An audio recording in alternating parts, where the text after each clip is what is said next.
الرجیم بسم اللہ الرحمن الرحیم وَإِذْ قَالَ إِبْرَاهِيمُ رَبِّ اجْعَلْ هَذَا بَلَدًا آمِنًا وَارْزُقْ أَهْلَهُ مِنَ الثَّمَرَاتِ مَنْ آمَنَ مِنْهُمْ بِاللَّهِ وَالْيَوْمِ الْآخِرِ قَالَ وَمَنْ كَفَرَ فَأُمَتِّعُهُ قَلِيلًا ثُمَّ أَضْطَرُّهُ إِلَى عَذَابِ النَّارِ وَبِئْسَ الْمَصِيرُ صدق اللہ العظیم۔ سورۃ البقرہ آیت نمبر 126 ہے۔ اللہ فرماتے ہیں جس وقت ابراہیم نے عرض کیا ہے میرے رب اجعل ھذا بلدا آمنا، تو اس شہر کو امن والا بنا دے، وارزق اہلہ من الثمرات، اس شہر والوں کو پھلوں سے رزق عطا فرما، من آمن منہم باللہ والیوم الآخر، وہ لوگ جو ان میں سے اللہ پر ایمان لائے اور آخرت کے دن پر ایمان لائے۔ قال اللہ نے فرمایا ومن کافر، جس نے کفر کیا، فأمتعہ قلیلا، اس کو تھوڑی دیر میں نفع دوں گا، ثم اضطرہ الی عذاب النار، پھر اس کو جہنم کے عذاب کی طرف میں مجبور کروں گا، وبئس المصیر، اور وہ بہت برا ٹھکانہ ہے، بہت بری جگہ ہے۔ اللہ نے حضرت ابراہیم علیہ السلام کو حکم دیا کہ اپنی بیوی ہاجرہ اور اپنے بیٹے اسماعیل کو تم جاؤ وہاں جا کر چھوڑ کے آؤ۔ حضرت ابراہیم علیہ السلام نے حضرت ہاجرہ کو لیا اور ان کے بیٹے اسماعیل کو لیا۔ بیت اللہ اس وقت عمارت نہیں تھی، ایک ٹیلا سا تھا، ایک جگہ تھی ابری ہوئی۔ حضرت نوح علیہ السلام ان کی قوم پر جب طوفان آیا امت پر، تو اس وقت سے اس کی بنا وغیرہ ختم ہو گئی تھی۔ تو وہاں قریب ایک درخت تھا، اس درخت کے سائے میں حضرت ابراہیم علیہ السلام نے انہیں چھوڑا، اور ان کو پہلے پلان نہیں بتایا تھا کہ میں تمہیں چھوڑ کر واپس آ جاؤں گا۔ حضرت ہاجرہ کو وہیں پہ چھوڑا، ایک مشکیزے میں پانی تھا، تھوڑی سی کھجوریں تھیں، اور آپ نے واپس آنے کا ارادہ کیا تو حضرت ہاجرہ علیہ السلام نے پوچھ لیا الی من تترکنا یا ابراہیم، ہمیں کس کے حوالے کر کے جا رہا ہے، ہمیں یہاں کیوں چھوڑ کے جا رہے ہیں؟ یہاں تو بندہ کوئی نہیں، نہ پانی، نہ کوئی نام و نشان، آبادی کے کوئی اثرات نہیں، کوئی گھر نہیں، یہاں تنے تنہا ہم۔ حضرت ابراہیم علیہ السلام جا رہے ہیں، حضرت ہاجرہ بھی ساتھ ساتھ پیچھے آ رہی ہیں کہ ہمیں کس کے حوالے کر کے جا رہے ہیں۔ بالآخر حضرت ہاجرہ کے ذہن میں آیا اور پوچھا اللہ امرک بہذا، کیا اللہ نے آپ کو اس کا حکم دیا ہے؟ حضرت ابراہیم علیہ السلام نے فرمایا ہاں مجھے اللہ نے حکم دیا ہے۔ تب انہوں نے فرمایا اب اللہ ہمیں ضائع نہیں کرے گا، اب اللہ ہمیں ضائع نہیں کرے گا، ٹھیک ہے آپ جائیں، اب اللہ ہمیں ضائع نہیں کرے گا۔ حضرت ہاجرہ علیہ السلام وہیں پہ ہیں، تنے تنہا ہیں، اکیلی عورت ہے، عمر ہی کیا تھی۔ حضرت اسماعیل علیہ السلام دودھ پینے والے بچے ہیں، جتنے دن پانی چلنا تھا، کھجوریں چلنی تھی، گزارا کیا۔ بالآخر ایک وقت ایسا آیا کھجوریں ختم اور پانی ختم، اور حضرت اسماعیل علیہ السلام کو پیاس نے ستایا، بچے کی پیاس تھی۔ حضرت ہاجرہ علیہ السلام ساتھ ہی قریب میں صفا پہاڑی تھی اور ساتھ دور تھوڑی سی مروہ پہاڑی تھی، کبھی صفا پہاڑی پہ چڑھتیں اور دیکھتیں میں دیکھوں کہیں پہ کوئی آبادی کے اثرات، کوئی پرندے نظر آ جائیں، پتہ چل جائے وہیں پہ پانی ہے، انسان کا پتہ چل جائے گا کہ یہاں پہ انسان رہتے ہوں گے۔ صفا پہاڑی پہ چڑھ کے دیکھتی تو نظر نہ آتا، پھر حضرت اسماعیل علیہ السلام کے پاس بھاگ کے آتی کہیں یہ اللہ کو پیارا نہ ہو گیا ہو۔ پھر مروہ پہاڑی پہ جاتی، مروہ پہاڑی پہ دیکھتی، مروہ پہاڑی پہ اونچی پہاڑی تھی، چڑھ کے دیکھتی کہیں سے کوئی آبادی نام و نشان نظر نہ آیا، پھر صفا پہ، پھر مروہ پہ، جب 7 چکر لگائے اللہ کو حضرت ہاجرہ کی یہ ادا اتنی پسند آئی، اس کو حج اور عمرے کا ایک باقاعدہ حصہ بنا دیا کہ جب عمرہ کرنے والے صفا مروہ کی سعی نہ کریں گے تو عمرہ کا واجب ادا نہ ہوگا، حج کرنے والے جب صفا مروہ کی سعی نہ کریں گے تو اس کا ایک رکن ادا نہ ہوگا۔ تو یہ اللہ رب العزت نے حضرت ہاجرہ کی اس ادا کو حج اور عمرے میں شامل کر دیا۔ بالآخر حضرت ہاجرہ کو غیب سے آواز آئی، کیا پریشان نہ ہوں، انہوں نے فرمایا غیب سے آواز دینے والے کو مدد بھی تو کرو نا۔ اب حضرت جبرائیل علیہ السلام جہاں پہ حضرت اسماعیل علیہ السلام اپنی ننھی ایڑیاں رگڑ رہے تھے وہیں پہ آ کے پاؤں مارا تو اللہ تعالیٰ نے وہیں سے چشمہ جاری کر دیا۔ حضرت ہاجرہ علیہ السلام وہاں پہ آئیں، آپ نے پانی کو محفوظ بھی کیا، گڑھا بھی بنا دیا۔ پانی کوئی ادھر ادھر ہوتا تھا تو کہتی تھیں زم زم، مانا ٹھہر جا ادھر ادھر نہ جا، تو تب سے اس کا نام زم زم پڑ گیا۔ اللہ نے زم زم والا ایسا کنواں جاری و ساری کیا، پوری دنیا کے لوگ پی رہے ہیں، آج اسے اس کنویں کے اندر ذرا برابر بھی فرق نہیں آتا۔ حضرت حاجرہ علیہ السلام اس کنویں کے پاس ہیں، پہلے بھی قبیلے وہیں پہ گزرتے تھے اور ہو کے چلے جاتے تھے، اور قبیلے والے دیکھتے رہتے تھے کہیں پہ کوئی پرندے نظر آ جائیں، کوئی انسان، کوئی آبادی نظر آئے، ہم وہیں پہ پڑاؤ کر لیں گے۔ اب قبیلہ بنو جرہم وہاں سے گزرا، انہوں نے دیکھا ایک عورت ہیں اور اس کے ساتھ بچہ ہے، پوچھ لیا کہ اگر ہمیں بھی رہنے کی اجازت ہو تو ہم بھی یہاں پہ رہ لیں۔ وہ قافلہ اچھا خاصا لمبا چوڑا تھا، حضرت حاجرہ ویسے اکیلی تھی، انہوں نے اجازت دے دی، فرمایا ہاں رہ سکتے ہو، لیکن پانی پہ تمہاری ملکیت نہیں ہوگی۔ ایسا نہ ہو کل کو پانی پہ قبضہ کر کے بیٹھ جاؤ کہ پانی ہمارا ہے، ہاں پانی پہ کسی کی ملکیت نہیں ہوگی، رہنا ہے پانی تم لیتے رہنا ہے، جو استعمال کا ہے وہ جہاں پہ تمہاری ملکیت نہ ہوگی۔ بنو جرہم قبیلہ وہیں پہ پانی کو دیکھتے ہی آباد ہو گیا۔ اب حضرت ابراہیم علیہ السلام نے اس موقع پہ اللہ سے دعا مانگی، اللہ میں اپنے خاندان والوں کو تو چھوڑ کے جا رہا ہوں، اللہ تو اس شہر کو امن والا بنا دے، اللہ تو اس شہر کو امن والا بنا دے، یہاں ہر قسمی امن ہو۔ اب علماء نے امن کے یہاں پہ معنی لکھیں، امن کا ایک مطلب تو یہ یہاں پہ جو آئے اس کو بھوک سے امن مل جائے، قحط سے امن مل جائے۔ اور آج تک حضرت ابراہیم علیہ السلام کی دعا کی قبولیت کا ایسا اثر ہے، جہاں کہیں سے مرضی بندہ وہاں چلا جائے اللہ تعالیٰ اسے بھوکا نہیں رہنے دیتے، اسے قحط میں نہیں پڑنے دیتے۔ وہاں کا عام مزدور ہمارے عام ممالک کے لین لاٹوں سے بھی زیادہ عمدہ ہوتا ہے۔ اللہ نے یہ کیفیت رکھی ہے، حضرت ابراہیم علیہ السلام کی دعا کی قبولیت کا یہ اثر ہے۔ اور اس شہر کو امن والا بنا دیں، یعنی جو اس شہر میں آئے وہ جہنم کی آگ سے مامون ہو جائے، جہنم کی آگ سے محفوظ ہو جائے، یہ بھی اس کا مطلب ہے۔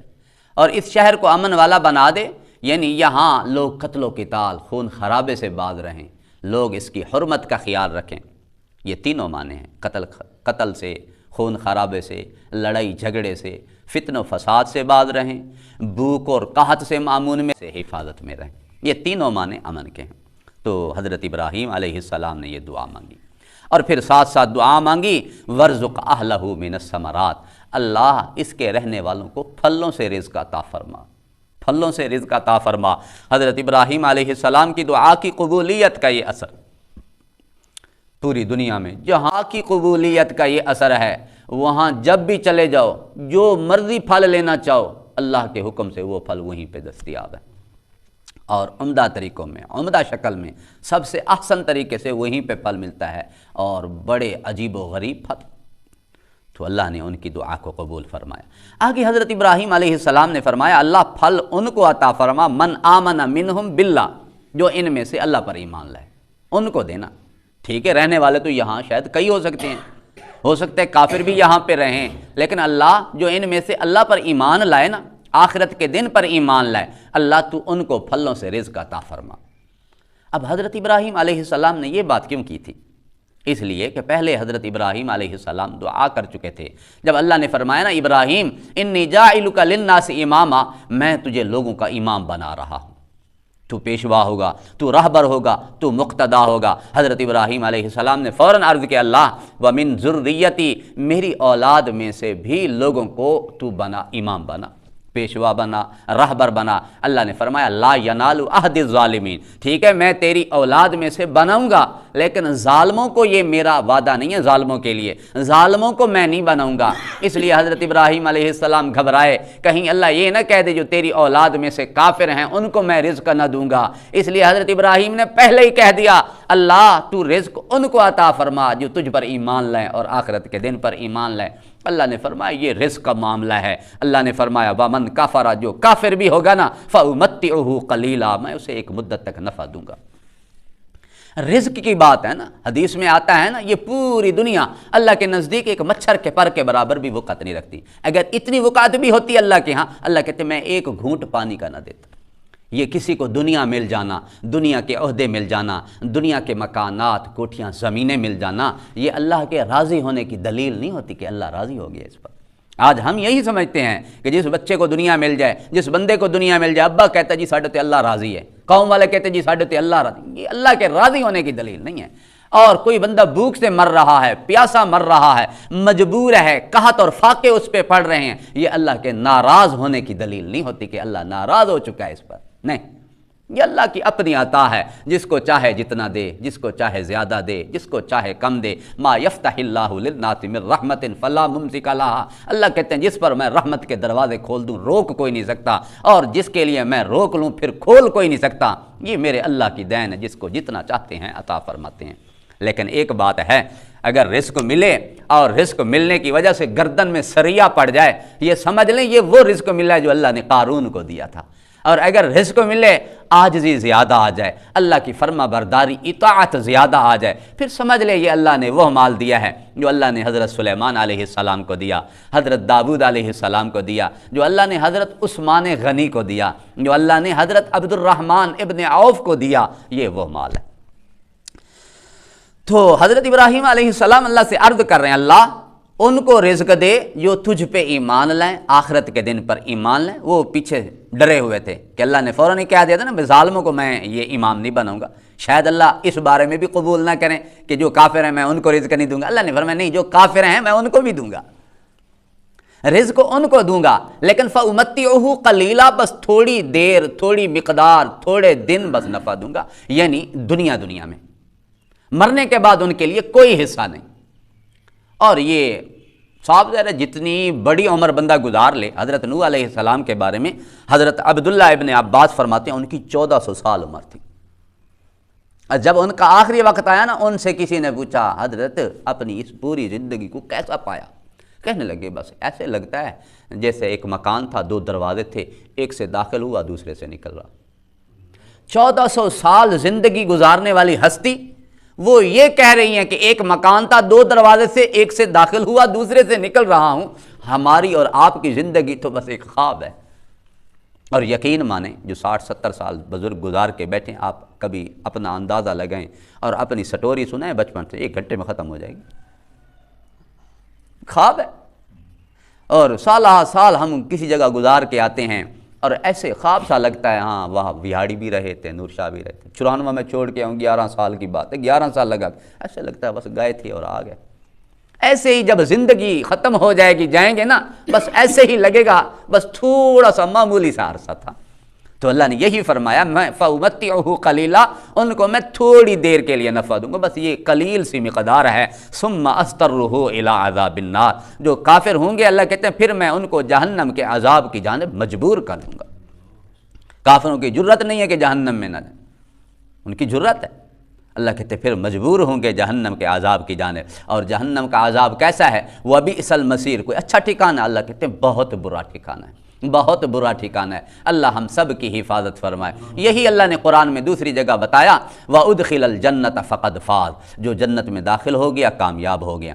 فَمَنْ زُحْزِحَ عَنِ النَّارِ، جو جہنم سے بچ گیا وہ کامیاب ہو گیا۔ اصل کامیابی اور ناکامی یہ ہے، اپنے آپ کو جہنم سے کسی طریقے سے بچا لیں اور اپنے آپ کو جنت میں داخل کرنے کے اپنے آپ کو اہل ثابت کر دیں، اس سے بڑی کامیابی کوئی نہیں۔ تو حضرت ابراہیم علیہ السلام نے جتنی بھی دعائیں کی ہیں، اللہ نے ساری دعائیں میرے ابراہیم کی منظور فرمائی۔ خلیل ہے نا، لیکن میرے اللہ کی شان بھی عجیب ہے، جو اپنے ابا کے حق میں دعائیں کی وہ اللہ نے منظور نہیں کی۔ اللہ دکھانا چاہتے ہیں وہ جتنا مرضی کوئی خلیل ہو، جو میں چاہوں ہوتا وہ ہے، ایسے ہے نا، اپنے ابا کے حق میں جو دعائیں کی وہ قبول نہیں۔ ایک تو بتا دیا کہ جو تقدیر لکھی جا چکی ہے بدل نہیں سکتی، دوسرا یہ بھی بتا دیا کہ جو جتنا مرضی یہ بھلے مشہور ہو گئے کہ یہ توحید پرست تھے، شرک کو مٹا دیا، شرک کا نام و نشان مٹا دیا، لوگوں کو ہدایت پہ لے آئے۔ ہدایت جو اللہ چاہتا ہے نا بس وہ دیتا ہے، انہی کو دیتا ہے، اور جن کو اللہ گمراہ کرنا چاہے ان کو گمراہ کر کے رکھ دیتا ہے۔ ٹھیک ہے، بھلے جتنے بڑے توحید پرست تھے، شرک مٹانے والے تھے، اللہ کی جب مرضی والد کے حق میں نہیں تھی، اللہ نے والد کو ہدایت نہیں دی۔ اللہ دکھانا چاہتے ہیں کہ انبیاء بھی دعائیں کریں، بعض اوقات دعائیں اللہ فوراً قبول کر لیتے ہیں۔ انبیاء نے بھی بعض دعائیں ایسی کی زندگی بھر، زندگی کے آخری مرحلے میں جا کے قبول ہوئی۔ حضرت یوسف علیہ السلام ساتھ میں پڑے ہوئے ہیں، کنعان میں کنویں میں پڑے ہوئے ہیں، اور حضرت یعقوب علیہ السلام دعائیں مانگ رہے ہیں 40 سال تک تو پتہ نہ چلا، اور جب مصر سے چلے وہ بھائی قمیص لے کے، اب کہہ رہے ہیں کہ میں لا اجد ریح یوسف، میں یوسف کی خوشبو محسوس کر رہا ہوں، ساتھ کنعان میں پڑے ہوئے کنویں میں نہ خوشبو آ رہی نہ کچھ پتہ چل رہا ہے۔ 40 سال دعائیں مانگتے رہے۔ حضرت زکریہ علیہ السلام ہیں، پوری زندگی دعا مانگتے رہے، اللہ بیٹا عطا فرما، نہیں ملا۔ بڑھاپے کی حالت میں حضرت مریم کی کفالت کر رہے ہیں، مریم کے پاس پہنچتے ہیں محراب میں، کلما دخل علیہ زکریا المحراب وجد عندها رزقا، تو رزق پایا، پھل پائے اور بے موسمی پھل۔ ہنالک دعا زکریہ ربا، اب زکریہ نے اپنے رب کو پکارا، اللہ تو بے موسمی پھل دے سکتا ہے، ٹھیک ہے میری اولاد دینے کا وقت نہیں ہے مجھے اولاد ہے، لیکن تو قادر ہے، دے سکتا ہے۔ اللہ نے فرمایا جا زکریہ انا نبشرک بغلام اسمہ یحییٰ، جا ہم نے تجھے ایک بیٹے کی بشارت دے دی جس کا نام یحییٰ ہوگا، آج تک ہم نے ایسا نام ہی نہیں رکھا۔ تو اس سے ہمیں بتایا جا رہا ہے کہ تم دعا جب بھی مانگو اپنے رب سے، قبول میرا اللہ کرنے والا ہے، چاہے تو فوراً قبول کر لے، چاہے تو زندگی کے آخری مرحلے میں کرے، چاہے تو ادھر قبول ہی نہ کرے، جنت میں ہمیں اس کا اجر عطا فرمائے۔ میرے بندے تو نے دنیا میں دعائیں مانگی تھیں، میں نے قبول نہ کی تھی، آج تیرے لیے میں نے یہ اجر سنبھال کے رکھا ہوا ہے۔ حدیث میں آتا ہے جب بندہ اجر دیکھے گا کہے گا یا باری تعالیٰ کاش میری دنیا میں کوئی بھی دعا قبول نہ ہوتی، آج تو مجھے ان ساری دعاؤں کا ثمرہ اور اجر دیتا۔ وَإِذْ قَالَ إِبْرَاهِيمُ رَبِّ اجْعَلْ، جب کہا ابراہیم نے اے میرے رب اس شہر کو تو امن والا بنا دے، اس شہر والوں کو پھلوں سے رزق عطا فرما، ان کو عطا فرما جو ان میں سے اللہ پر ایمان لائیں اور آخرت کے دن پر ایمان لائیں۔ اللہ نے فرمایا ابراہیم جس نے کفر کیا اس کو بھی میں تھوڑی دیر یعنی دنیا میں نفع دوں گا، ثم استرہ الی عذاب النار، پھر میں اس کو جہنم کی آگ کی جانب مجبور کر دوں گا، وبئس المصیر، اور وہ بہت برا ٹھکانہ ہے۔ اللہ رب العزت ہم سب کی جہنم سے حفاظت فرمائے، اللہ عافیت والا معاملہ فرمائے۔